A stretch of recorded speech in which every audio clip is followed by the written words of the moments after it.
gemak, dis sy doel. Hy hou van Facebook, scroll heel dag lang en stuur vir almal grappies van dit sommer skraal en lang. Hy lees al die nuus van ver en van naby, van politiek tot kakies, alles maak hom bly. Die wêreld kan vergaan, dis nie sy probleem. Solank sy foon gelaai is alles reg by hom, amen.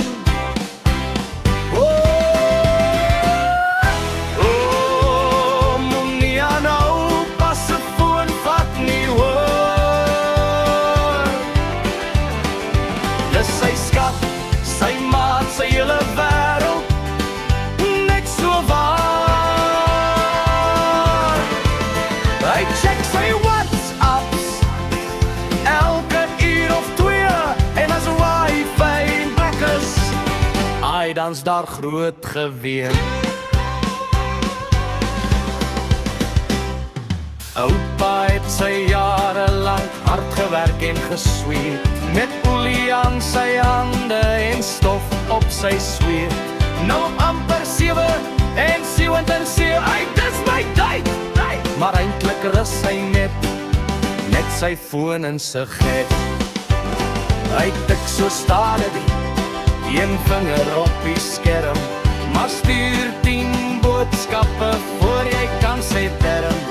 En as hy 'n meme sien, lag hy hard en diep, dan stuur hy dit vir almal, even die wat nog slaap en piep.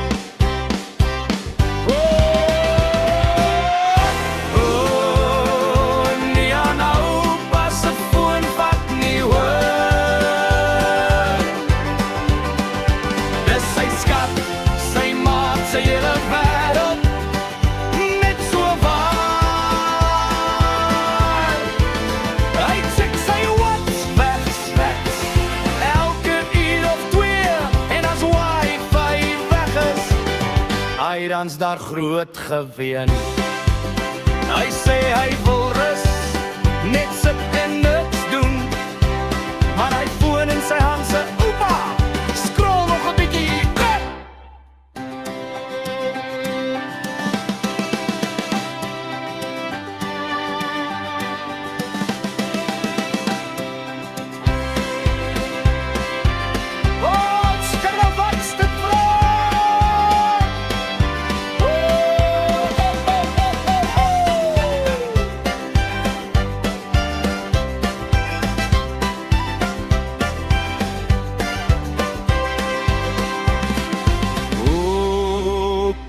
Sy foon is 'n storie op sy eie, van Facebook en nuus en grappies sonder einde.